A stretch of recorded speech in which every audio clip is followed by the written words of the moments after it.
before the viral moments.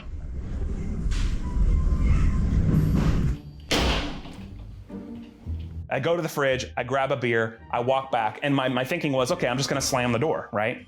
I didn't realize it was gonna shake the entire foundation of the neighborhood block.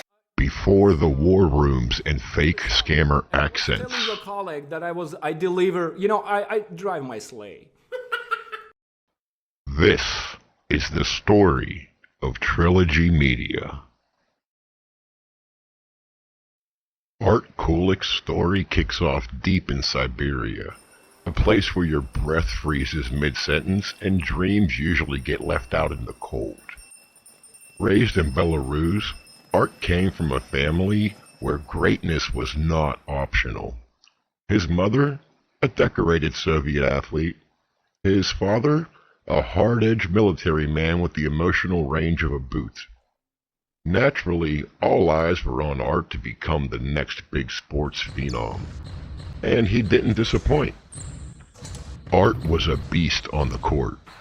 So good, in fact, he earned a spot at an Olympic prep school and joined the Belarusian junior national basketball team.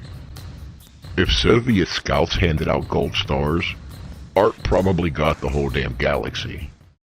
But while his parents saw a future filled with medals, Art had other plans. He wasn't dreaming about slam dunks, he was dreaming about stage lights. At just 4 years old, he waddled on the stage in a homemade frog costume and something inside him lit up. That moment was burned into his DNA. It just took a devastating knee injury years later to remind him where he really belonged. Unfortunately for Art, sports were over, but the stage was calling him back. By his early 20s, Art landed a gig on a Belarusian TV show. It was local fame, sure, but he wasn't about to be a big fish in a cold pond.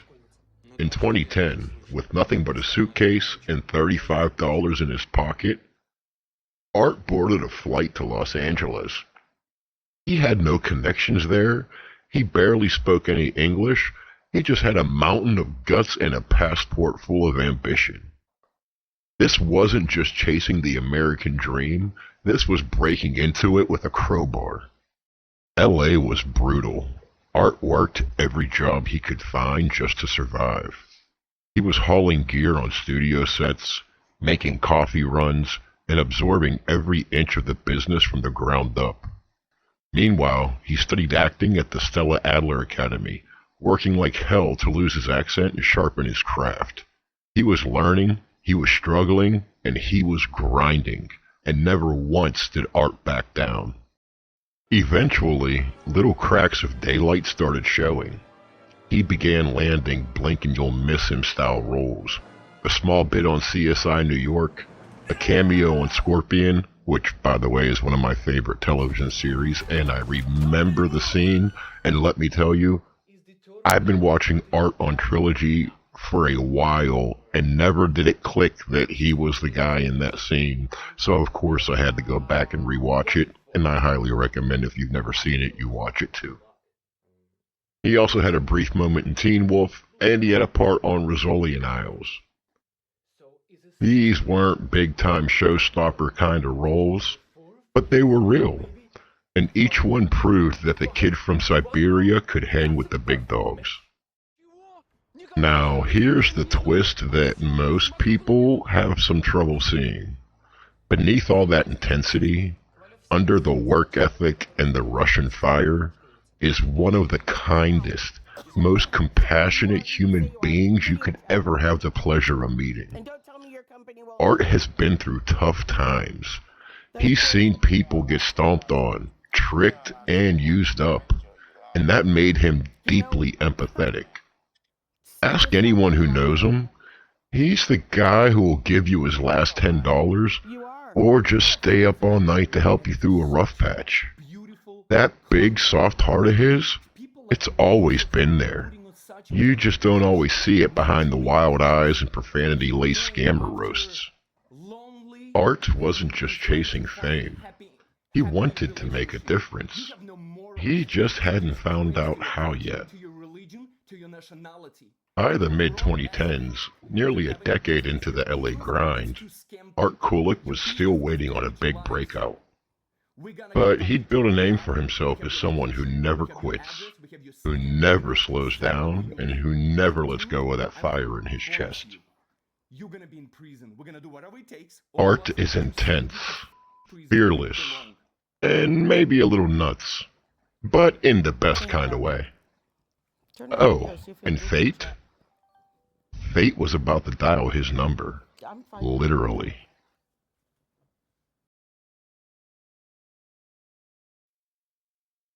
Meanwhile, in the neon playground of Reno, a young performer is honing his craft with card tricks and camcorders.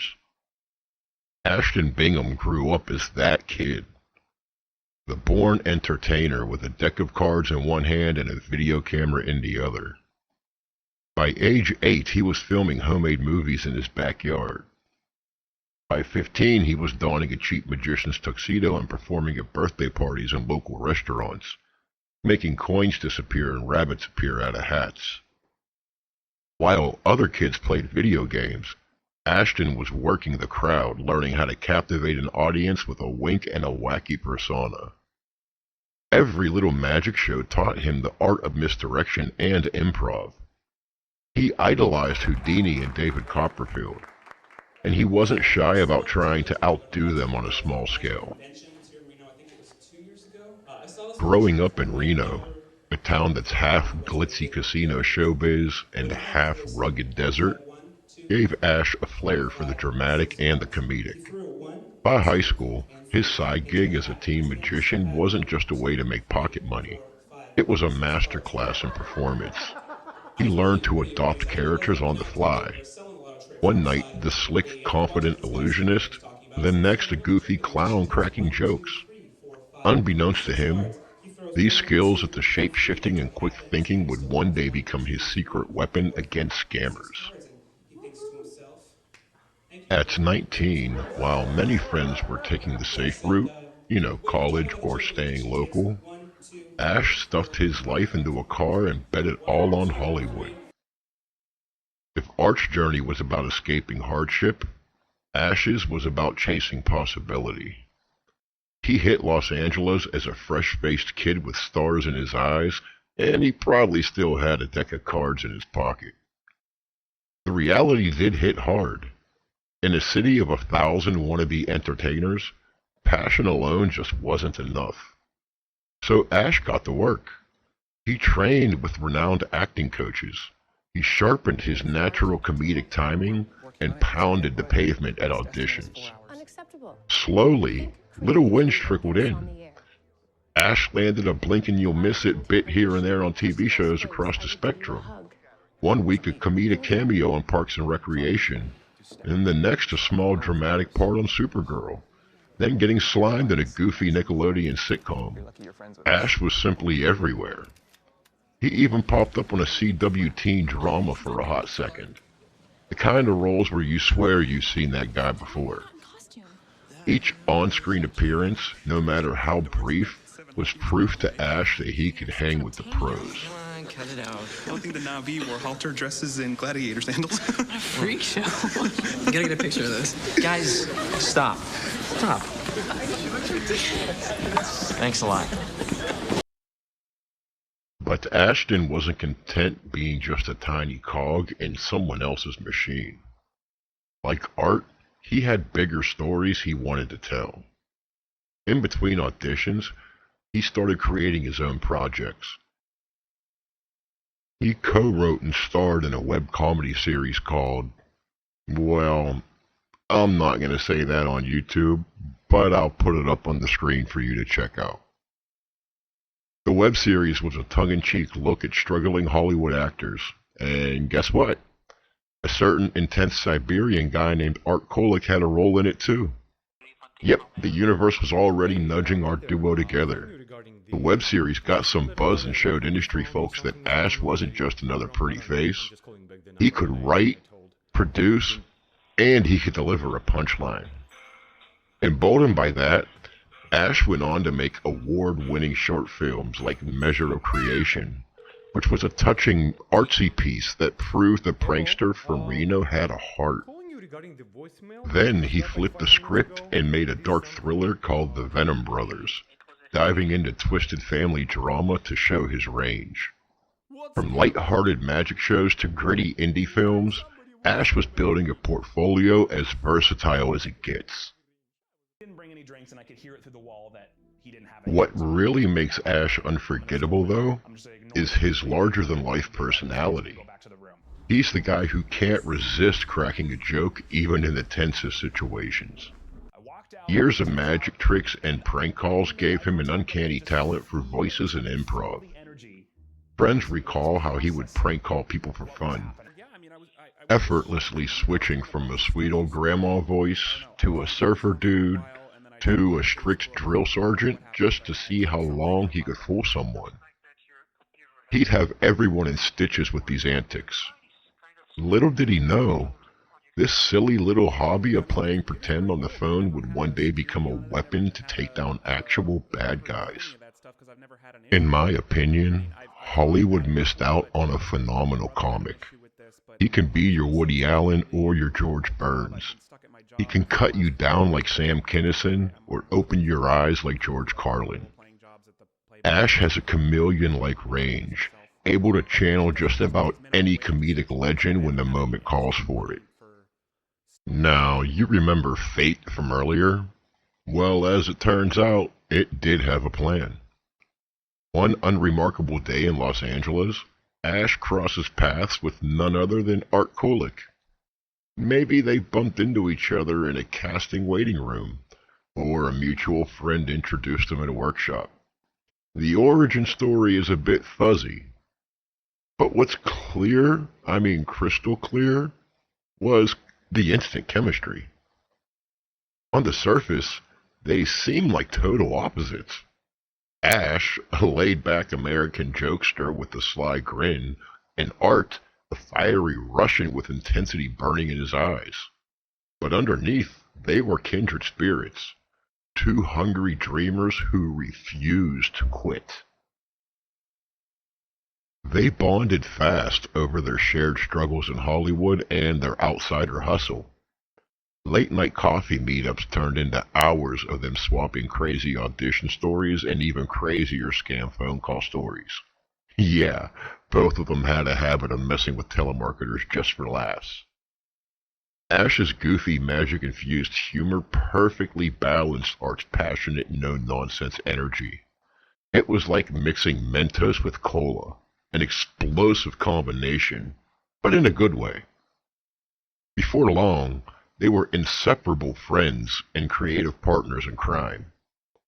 Ash made Art laugh and loosen up, and Art pushed Ash to go bigger and bolder. Each brought out the absolute best in each other. In a city full of fake smiles and fake friendships, they found in each other something real, a brotherhood that was built on humor, hustle, and a mutual desire to make a mark.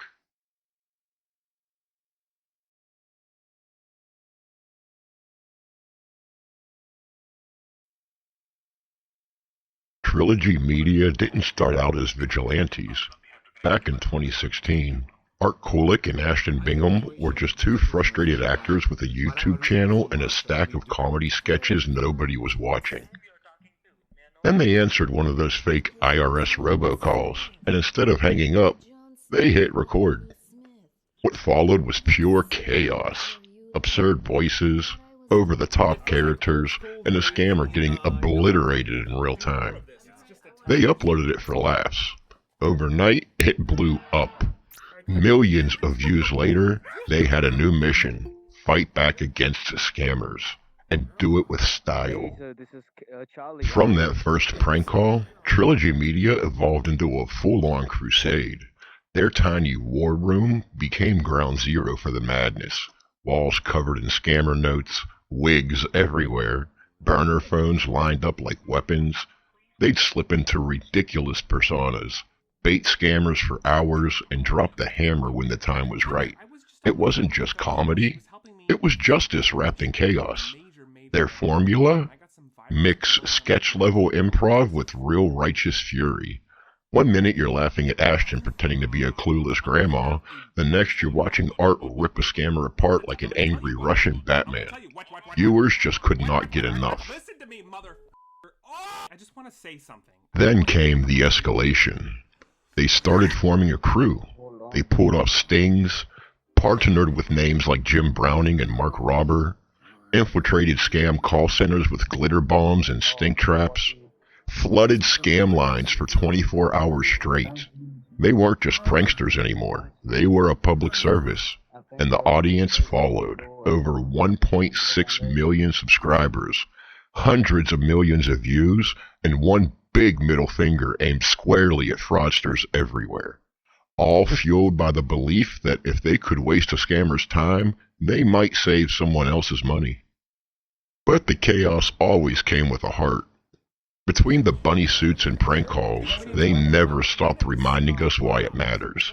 They raised money for scam victims, helped people recover life savings, and made sure their community felt part of the fight. At the end of the day, Trilogy Media is not just content, it's catharsis. It's two guys who turn prank calls into cultural impact, using laughter to fight fear. And if you think they're done, nah, trust me, they are just getting started. I think that's it. Merry Christmas! And happy holidays, whatever you're celebrating. We love you. Thank you for watching. Please enter your temporary access. They're done. They went home. I'll say it. You're a mean one, Mr. Gray. And that was Trilogy Media. Pranksters turned protectors. Goofballs with a mission. And maybe two of the most chaotic heroes on the internet. If you'd enjoyed this deep dive into their story, smash that like button, drop a comment, and subscribe for more weird, wild, and occasionally wholesome internet history. Do you have a favorite Trilogy moment? Want to see me deep dive on someone else? Let me know in the comments down below. This is Trash Panda After Dark. Thanks for watching, and we'll see you in the next one.